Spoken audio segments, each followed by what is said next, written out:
Hello everybody, it's 8:30 on a Friday. I'm going to work and today I'm taking CB500F. Garage is locked. CB500F is locked and loaded.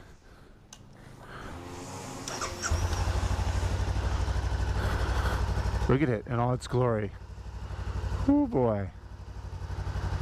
Sweet. Nice little bike this. 500cc parallel twin. And 2 wheels. And some suspension. And that is just about it. See how it rides.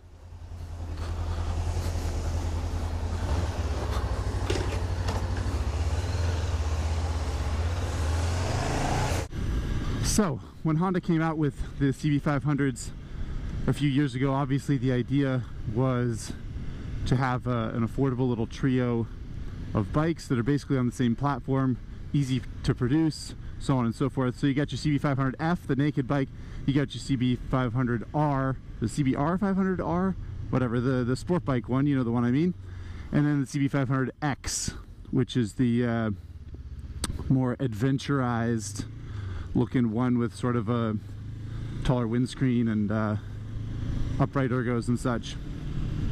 And right away, the CB500F, the naked one that I'm riding it now, was my favorite.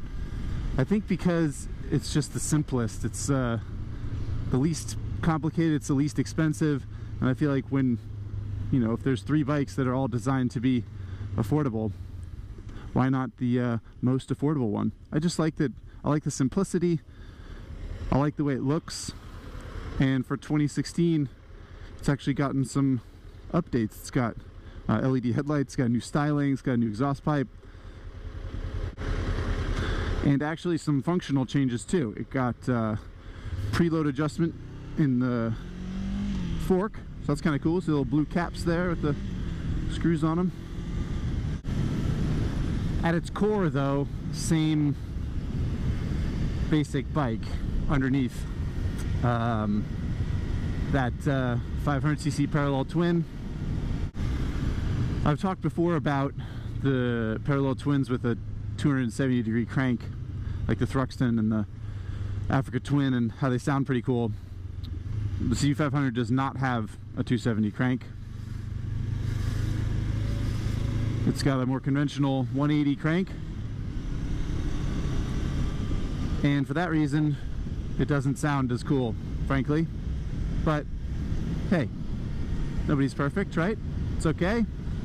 Still a nice little motor, still works really well, and you can tell that Honda tuned it to have good mid-range and good power down low in the revs. It kind of doesn't do a whole lot when you rev it up, which is fine because there isn't a whole lot of power on tap anyway, right? So, you know, why wring its neck all the time? Got your left blinker on. I don't know if you're gonna come over and try and hit me or what. Oh, just yielded. That was nice. Thank you.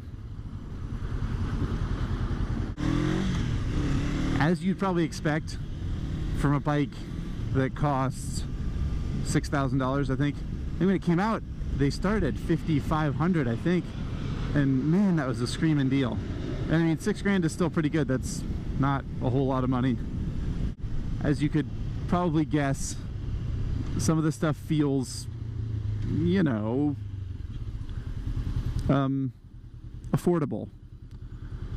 Like the brakes aren't super sharp, the suspension isn't super sharp, the transmission is a little squishy. But I don't know, am I disappointed in any of that? Absolutely not. It's a cool little bike. It looks cool, it does the job. The brakes are pretty good, the suspension's pretty good, the transmission's pretty good. You know, you're not, I feel like you can't expect world-beating performance out of a bike like this. For what it is, it's pretty cool. We're gonna try and make this green light. Go to the CB500, go!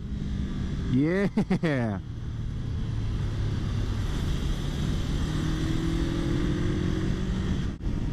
but it's still got pretty good power, and it's still super fun. And obviously it's super light, easy to handle. I mean, as someone who rides motorcycles a lot, I mean, I get on a bike like this and it's just so easy to ride. It feels like there are hardly any mistakes that you can even make, which is a fallacy, by the way. Don't ever think that, because there are always mistakes you can make on a motorcycle. But it's just immensely easy to ride. It's so user-friendly.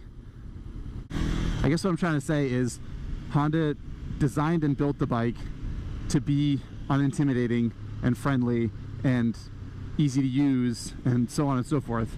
And they hit the nail right on the head. They got it. This is it. This is what you want. One of my favorite things about the CB500 is that it's pretty comfortable, even for, so I'm over 6 feet tall, and it's not uncomfortable at all. It fits me just fine. It's a really neutral riding position. It's a little bit sporty. It's just a perfect naked bike riding position. It's nice. All right, little CB500. We in the big leagues now. Let's hang with this traffic. Show them what you got. Hey, CB500 going the other way. Good choice, my friend. Good choice. And another Honda. Whew, man. Honda's just dominating the freeway this morning. Here we are on the freeway, going freeway speeds. Sometimes you hear people say stuff like, oh, I gotta get a bigger motor because like a little 500 isn't gonna keep up with, all right, guy in the BMW S1000 single R. He just waved to me. So, you know, naked bike to naked bike. He's like representing. Thanks, man. Let's see if the police officer didn't wave to me. He doesn't think that's funny. Probably because he thinks I'm a badass on this naked bike. Thinks I'm gonna do a wheelie around the next corner. Little does he know, I am not going to do a wheelie around the next corner. CB500, cool little bike. Wheelies, not really its forte, if I'm honest. Not real high on its resume.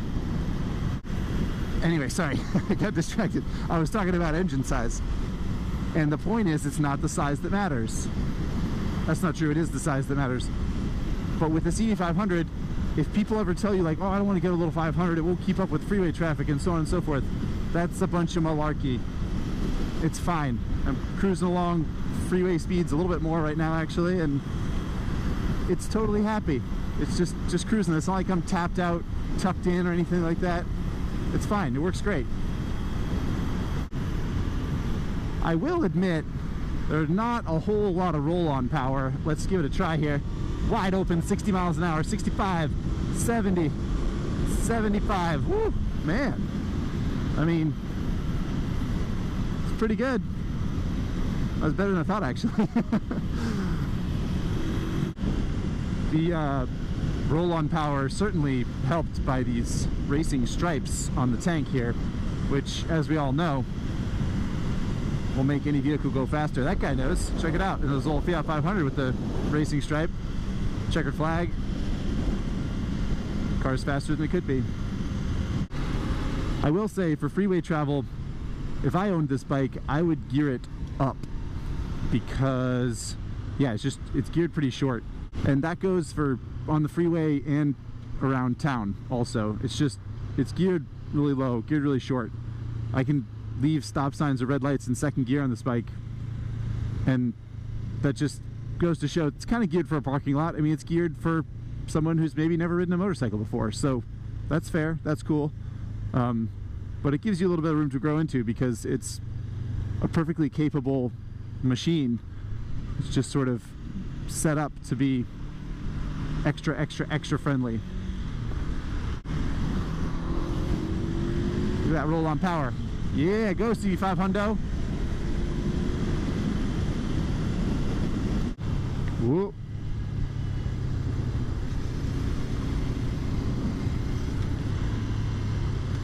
Got the pickup truck running a red light. There's a lesson to be learned there. Did you guys all see that? What happened was, the guy in the black pickup truck changed lanes when he wasn't quite ready, and he almost hit dude in the BMW convertible. Whoa. And then he realized what he had done, and he felt kind of guilty about it, so he stepped on the gas to get out of the way, and then the light turned yellow, and he ended up running a red light, basically because he was embarrassed. And like, you know, I get it. Sometimes you make mistakes in traffic and you're embarrassed and you want to kind of puff up your chest and be proud, but it ain't worth running a red light, man. That's how you smack into a guy on a CB500F who's just trying to get to work, you know? A conventional parallel twin is kind of famous for being a buzzy, a lot of vibration engine, but this thing is really smooth. It's really smooth. I really like that about it. It doesn't feel like you're holding on to a palm sander or something. It does get a little buzzy above 6,000 RPM, but really you don't need to rev it above 6,000 RPM. 6,000 RPM in top gear is fast enough to go on the freeway for sure. And around town, it's much happier to be in the mid-range. So overall on the CB500F, I mean, I give it a big thumbs up. I like it. It's a cool little bike. I don't know if you noticed that I was maybe, whoa, look out, lady with a wheelchair, middle of the road. Same team. Anyway, if you noticed that I was maybe laughing more on this Commute than usual, I don't know. I mean, it's just, it puts a smile on your face riding a bike this size. I really like it, and I feel like this bike is an especially good representation because I can imagine someone getting this bike, getting on it, riding it, having that much fun, and just it being a good gateway into motorcycling, basically. And I think that that's awesome. That's what I want in this world, is for people to enjoy motorcycles. So yeah, would I buy a CB500F for my personal use? No, probably not. I don't really want one, but I would recommend one all day, every day. Cool LED headlights there. Looking good, little dude. Yeah.